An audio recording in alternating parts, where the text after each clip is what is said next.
Bonjour, Eliette Egert, conseillère en patrimoine du groupe LA Investissement. Aujourd'hui, je vais vous présenter les dispositifs LMNP et LMP. Ce sont les acronymes de la location meublée non professionnelle et la location meublée professionnelle. Tout d'abord, je tenais à me présenter rapidement, puisqu'après avoir, entre mon expérience bancaire et mes activités au sein de cabinets en gestion de patrimoine ou en tant qu'indépendante, j'ai plus de 18 années d'expérience dans le domaine fiscal et patrimonial. Et c'est pour ça que j'ai créé mon cabinet, afin de pouvoir vous proposer en toute liberté et impartialité et vous accompagner pour optimiser votre vie patrimoniale, dans un but de réduire ses impôts, mais également d'augmenter son patrimoine. Alors, le dispositif de la location meublée non professionnelle et location meublée professionnelle, par la suite, je dirais LMNP et LMP, c'est vachement plus court, donc c'est de la location meublée. C'est un dispositif qui existe depuis très longtemps et de nombreux investisseurs vont rechercher cette typologie de biens, puisque ça peut permettre d'avoir une meilleure rentabilité locative, mais surtout, selon le statut que l'on va avoir, ça permet d'avoir une exonération sur les revenus locatifs encaissés ou éventuellement également de la TVA, mais également de l'impôt sur la fortune. Je vous expliquerai plus en détail.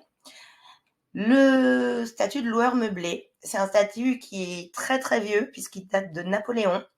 La dernière modification qui a pu être effectuée, enfin la plus grosse modification qui a été effectuée, date de 1949, excusez-moi, je veux dire à chaque fois 89, et pour permettre une optimisation fiscale, puisqu'on peut être soit sous un régime BIC quand on est en location meublée professionnelle, ou soit un statut un peu hybride entre le régime des particuliers et des sociétés quand on est en statut de LMNP.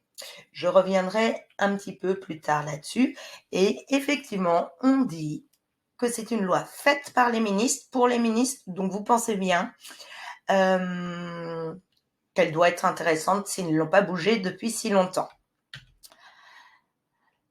Les avantages fiscaux de la location meublée, ça va être tout d'abord des déductions des charges que vous pouvez quand vous êtes au régime réel d'imposition en location meublée. Donc toutes les charges locatives classiques peuvent être déduites des revenus que vous avez encaissés. Vous avez plusieurs possibilités de déclaration, puisqu'on peut être soit en location meublée non professionnelle, soit être au réel, et donc bénéficier du statut d'amortissement comptable, comme dans votre entreprise. Votre entreprise achète un ordinateur, du matériel, il va l'amortir comptablement. Sauf que là, on va amortir comptablement le mobilier et l'immobilier, et ça va neutraliser les loyers qu'on va avoir en face. Après, on peut être au micro-BIC, qui va, donc bénéfices industriels et commerciaux, qui va vous permettre d'avoir un abattement de 50% de vos revenus encaissés. Donc là, c'est quand on n'a plus d'amortissement à effectuer. On peut être au micro-BIC, option tourisme. Là, on a un abattement de 75%, mais là, c'est encore une autre spécificité, puisqu'il faut avoir la validation que le bien soit bien classifié en tourisme par la commune. Et on peut être sur l'impôt sur les sociétés quand on est au régime de la location meublée professionnelle, ce qui peut être très intéressant selon le cas par rapport à la tranche marginale d'imposition sur laquelle on va se trouver.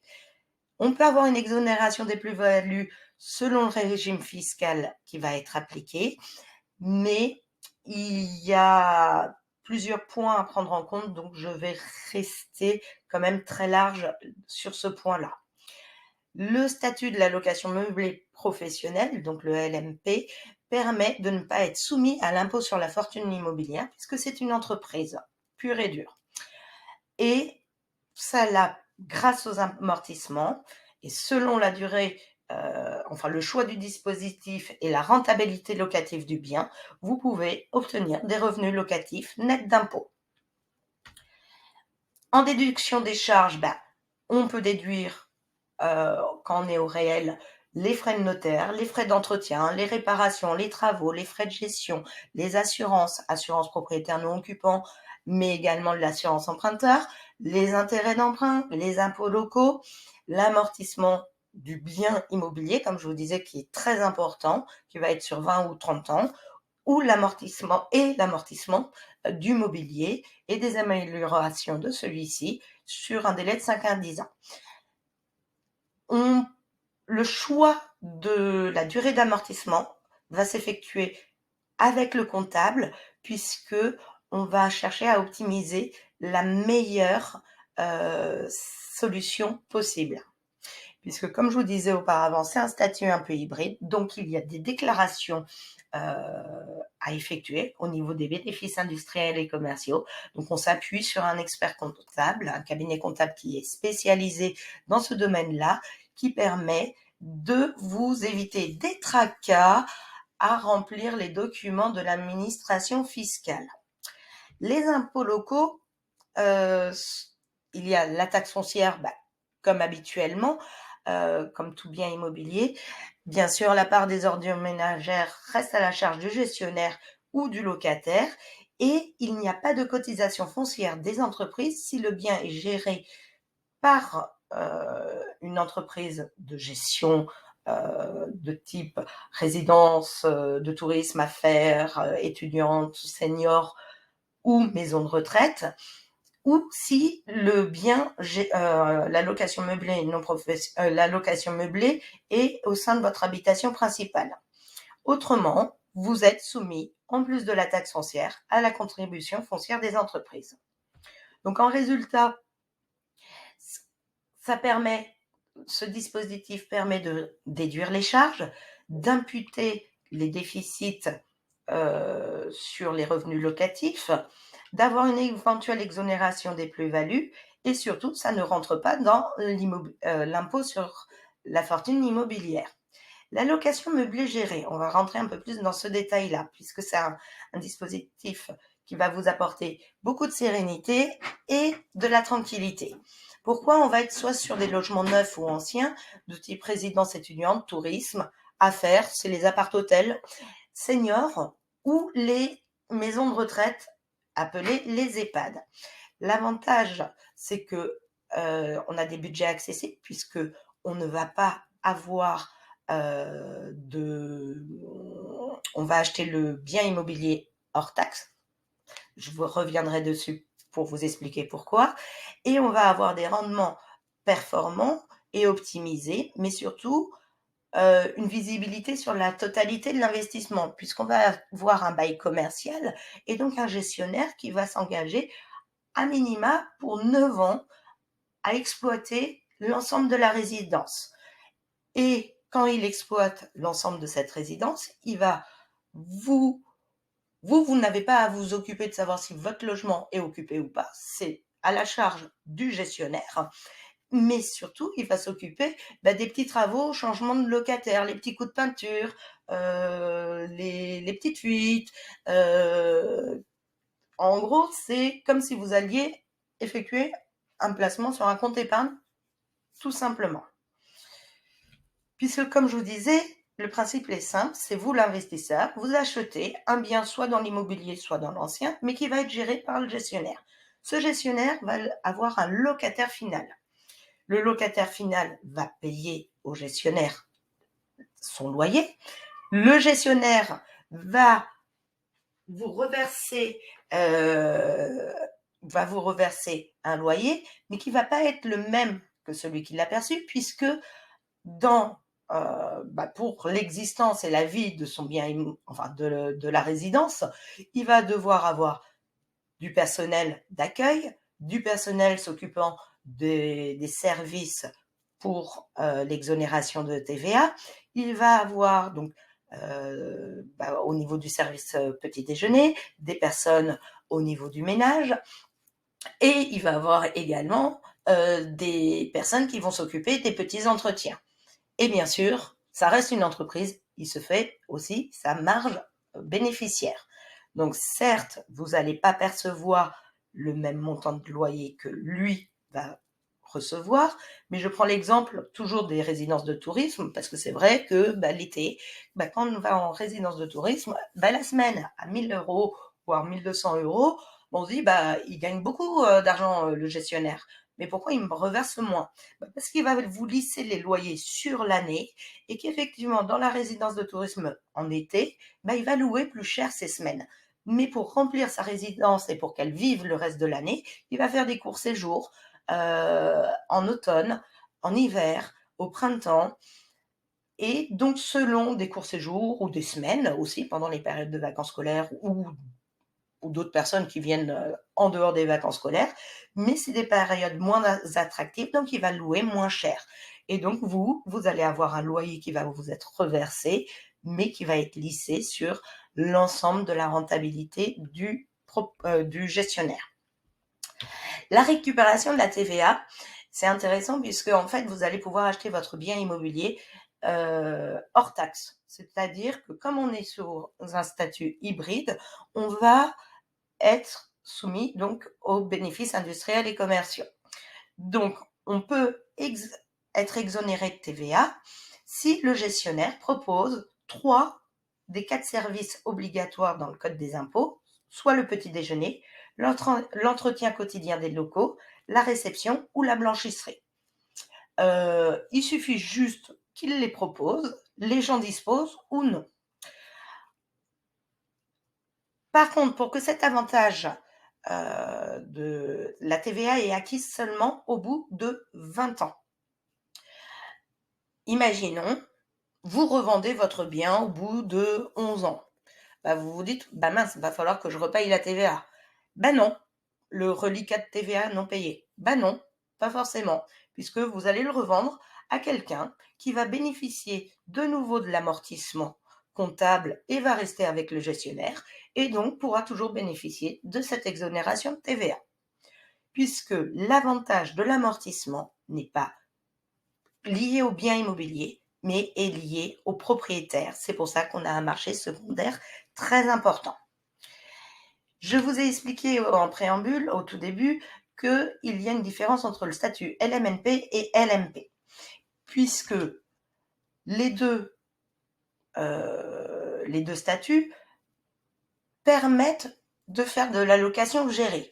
Ce qui va changer, ça va être les conditions de ressources des loyers, du montant des loyers que vous allez percevoir. Si vous avez plus de 23 000 euros de revenus locatifs sous le régime de la location meublée et que ça représente plus de 50% de vos revenus salariés, retraite, vos revenus d'activité professionnelle, vous serez forcément dans le statut de la location meublée professionnelle, avec 3 régimes possibles, l'impôt sur le revenu, l'impôt sur les sociétés ou être en micro-entreprise. Sachant qu'il y a un point qui n'est pas encore très très clair par rapport à la location meublée professionnelle.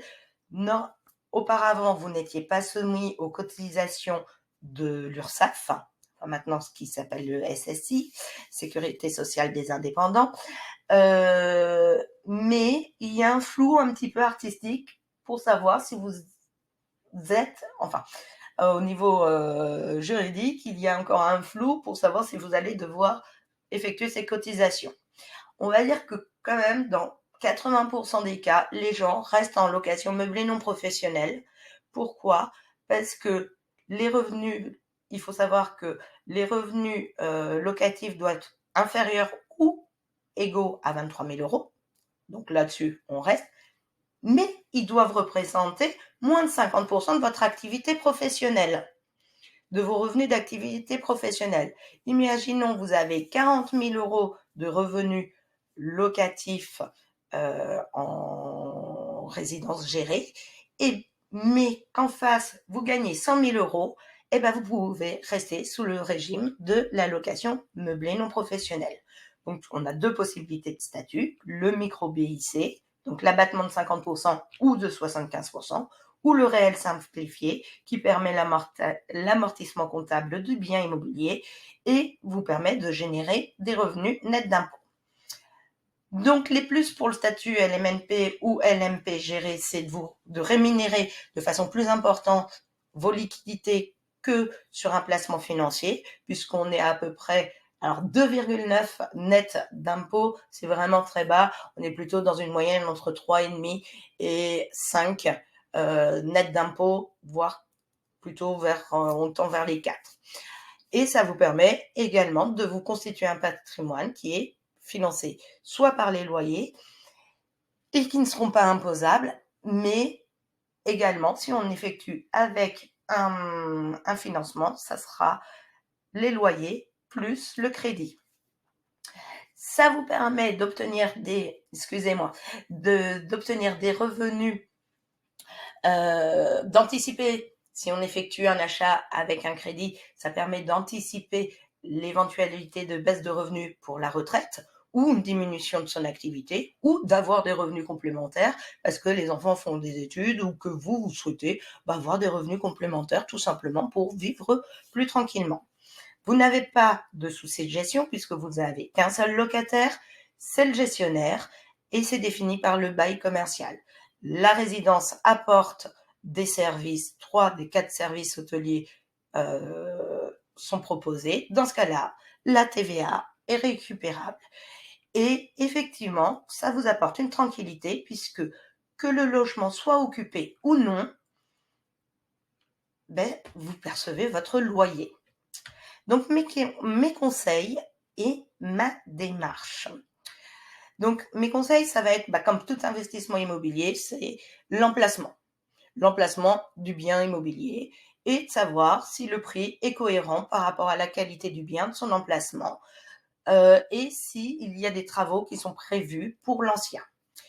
Autre point qui est très important, c'est la solidité financière du gestionnaire et sa qualité en soi de bon gestionnaire, puisqu'il faut qu'il permette d'assurer un bon fonctionnement pour qu'il ait un bon taux d'occupation, donc un remplissage, pour que la résidence soit viable tout le long du projet. Et bien sûr, la cohérence du lieu et le type d'exploitation, parce qu'effectivement, une résidence étudiante en bas des pistes, on va dire en pleine montagne, c'est pas forcément ce qu'il y a de plus cohérent. Donc, il faut regarder, là je pars dans un cas extrême, mais il faut regarder vraiment cette cohérence.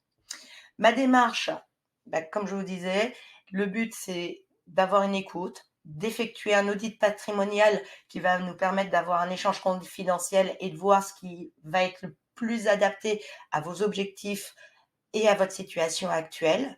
Après, j'effectue des présentations de produits, de solutions et stratégies et de produits sur des produits concrets. On valide cette stratégie patrimoniale et après, on va à la recherche purement et simplement du bien immobilier, sauf si, dans la première présentation, j'ai trouvé le bien immobilier qui vous convenait.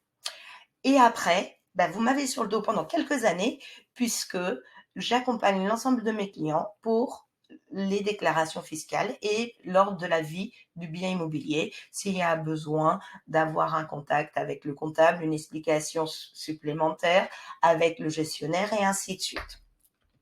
Donc, en conclusion, pour bien réussir son investissement, il faut être accompagné d'un professionnel, que ce soit moi ou quelqu'un d'autre, mais quelqu'un qui vous guide, en toute transparence pour optimiser au maximum votre acquisition et que ça soit le plus serein possible pour vous. Voilà. Je vous présente quelques-uns de mes partenaires.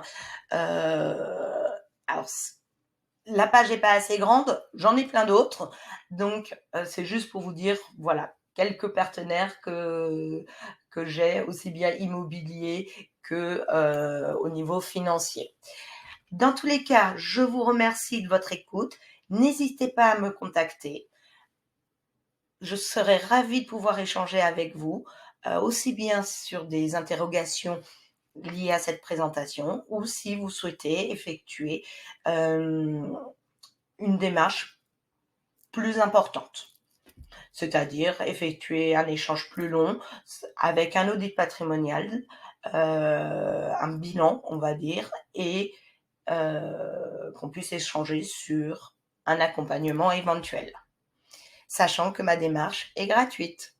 Je vous souhaite une très bonne journée et à très bientôt. Au revoir.